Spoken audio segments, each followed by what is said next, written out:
Assalamualaikum warahmatullahi wabarakatuh. Alhamdulillah rabbil alamin. Asyhadu an la ilaha illallah wa asyhadu anna Muhammadar Rasulullah sallallahu alaihi wasallam wa ala alihi wa ashabihi ma ba'd. Marilah kita teruskan pengajian kita. Semoga Allah paring manfaat dan barokah. Bismillahirrahmanirrahim. Waman dan barang siapa a'rodo yang berpaling dia an zikri dari peringatanku Allah, yaitu dari Al-Quran, fa inna lahu maka sesungguhnya baginya man opo ma'isyatan kehidupan dongka yang sempit di dunia atau di alam kuburnya. Wa nahsyuruhu dan akan mengumpulkan aku Allah hu padanya yaumal qiyamati pada hari kiamat a'ma dalam keadaan buta. Barang siapa yang berpaling dari Al-Quran, maka di dunianya atau di alam kuburnya dia akan mendapatkan kehidupan yang sempit. Di dunianya juga urusan ma'isyahnya morat-marit, hidupnya nggak tenang dan lain sebagainya. Atau di alam kuburnya, walaupun di dunianya kelihatannya itu mewah, kaya raya, tapi di alam kuburnya mendapat kehidupan yang sempit, disiksa oleh Allah di alam kuburnya. Wa nahsyuruhu yaumal qiyamati a'ma, dan besok pada hari kiamat akan aku kumpulkan dalam keadaan buta sungguh. Na'udzubillah min dzalik. Ini akibat berpaling dari Al-Quran. Perintah Allah nggak dikerjakan, larangan Allah nggak dijauhi, dia berbuat maksiat dan lain sebagainya. Sudah, kadang di dunianya diberi kehidupan yang sempit, atau yang pasti di alam kuburnya jelas. Kalau di dunianya kadang ada yang dibuat sempit oleh Allah, ada juga yang malah dibuat diikuti apa yang menjadi cita-citanya terkabul. Orang Jawa bilang dilulu oleh Allah. Dilulu itu artinya dilos. Apa yang menjadi cita-citanya berhasil, dikasih umur panjang, badannya sehat dan sebagainya, tapi terus maksiat terus. Gitu. Baru di alam kuburnya oleh Allah diberi siksaan yang berat.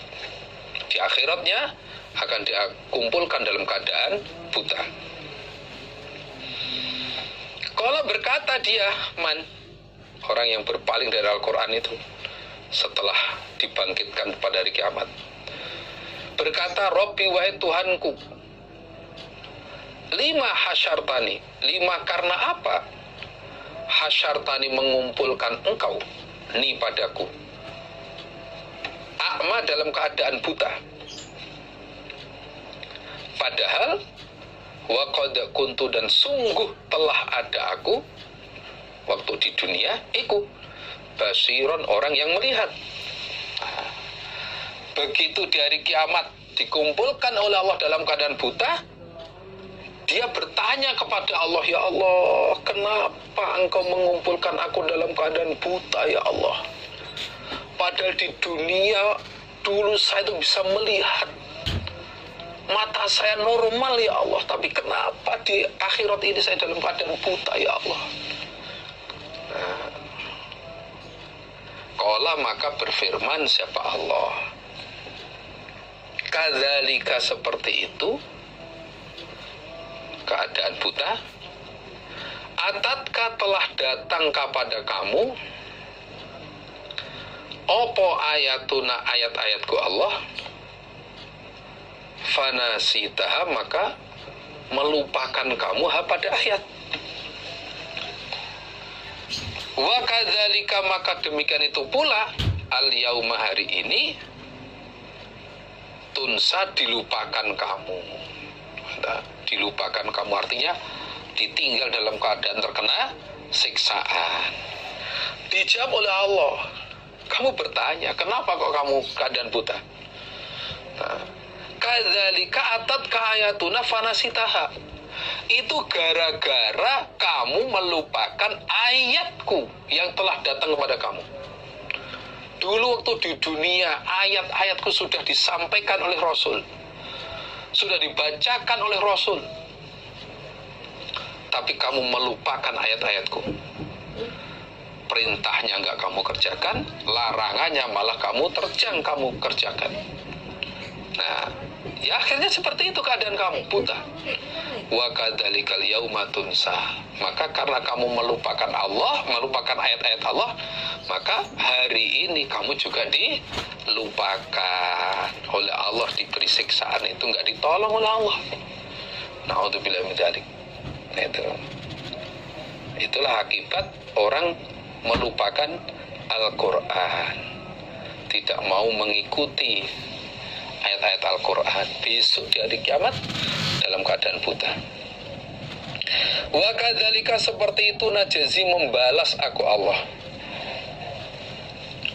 man, pada orang asrofa yang melewati batas dia. Melewati batas dia artinya ya berbuat syirik. Walam yu'min, dan tidak iman dia di ayati Rabbi, dengan beberapa ayat Tuhannya. Ya seperti itulah aku membalas pada orang-orang yang berbuat syirik dan tidak mau iman terhadap ayat-ayat Tuhannya. Berat dikumpulkan dalam keadaan buta, nggak ditolong, nggak diperhatikan oleh Allah, sudah berat. Seperti itu aku membalas orang-orang yang melewati batas, nggak mau iman. Wal azabul akhirah, dan niscaya siksaan akhirat iku asyadu, lebih berat, wa abqa, dan lebih kekal, lebih tetap, artinya lebih kekal. Nah, siksaan akhirat itu lebih berat dan lebih kekal daripada siksaan di dunia. Kalau tadi di dunia keadaan buta ya mungkin ya berapa tahun lah, tapi di akhirat wah lebih berat dan lebih kekal, khalidina fiha abad. Nah, maka hati kita, panca indera kita gunakan untuk mempelajari Quran, untuk mengimani Al-Quran dan mengamalkan isi Quran supaya tidak mengalami seperti ini. Apa petunjuk Allah dalam Al-Quran kita ikuti. Tidak ada perintah berarti ini menuju surga ini. Ada larangan jangan diterjang, karena kalau diterjang berarti menuju ke neraka. Sama dengan kita jalan sebelum pertigaan ada petunjuk jalan. Ada petunjuk jalan. Kanan ke Surabaya atau kiri ke Jakarta. Ketika kita punya niat ke Jakarta, kita belok ke kiri, karena petunjuk ke kiri adalah menuju arah Jakarta. Nah, kalau kita ingin ke Jakarta kok ngikuti ke kanan, nggak akan nyampe di Jakarta, sampainya di Surabaya. Itu gambarannya. Kita belajar Al-Quran, mempelajari Al-Quran, memahami, mengkaji Al-Quran. Di situ ada perintah, kerjakan. Ini berarti menuju surga. Ada larangan, jangan diterjang. Kalau diterjang akan menuju ke neraka. Kita harus ikut. Wong kita petunjuk jalan itu yang bikin manusia saja kita ngikuti kok. Padahal yang membuat manusia. Nah, itu saja kita ikuti. Kita yakin bahwa tulisan di jalan itu, petunjuk arah itu benar. Padahal yang nulis adalah manusia. Itu kita yakini kebenarannya. Bahwa kalau ke kanan Surabaya, ke kiri Jakarta. Ya sudah. Kita mau ke Jakarta, pasti ngikuti arah Jakarta itu. Kita meyakini kebenaran tulisan itu. Apalagi Quran ini petunjuk dari Allah. Nah, petunjuk dari Allah harus kita yakini kebenarannya. Gak usah ragu-ragu. Dzalikal kitabul la raiba fihi hudan lil muttaqin. Al-Quran ini adalah kitab yang tidak perlu diragukan isinya. pasti benarnya, menjadi petunjuk bagi orang yang takwa. Wa yauma ya'addu, dan pada harinya menggigit. Ceritakan Muhammad pada harinya menggigit. Sapa az-zalimu, orang yang zalim, orang musyrik maksudnya, ala yadihi, atas kedua tangannya si zalim. Ini sebagai tanda penyesalan, sebagai tanda penyesalan besok pada hari kiamat. Yaqulu, berkata dia, ya laitani, wahai berharap aku, ittakhadhtu, mengambil aku, ma'ar rasuli, beserta rasul, sabilan, pada jalan hidayah. Nah, ceritakan Muhammad pada hari kiamat, di mana pada hari kiamat itu orang yang zalim, orang yang kafir, orang yang musyrik menggigit kedua tangannya sebagai bentuk penyesalannya. Dia berkata, ya laitani takhadtu ma'ar rasuli sabila. Wah, tahu kalau begini akibatnya. Wah, saya dulu ngikuti Rasul, ngikuti jalannya Rasul. Wah, tahu kalau begini akibatnya, saya dulu ngikuti Rasul, ternyata Rasul itu masuk surga. Ternyata Rasul itu mengajak untuk selamat dari neraka. Wah, tahu begini, saya dulu ngikuti Rasul yang datang pada saya.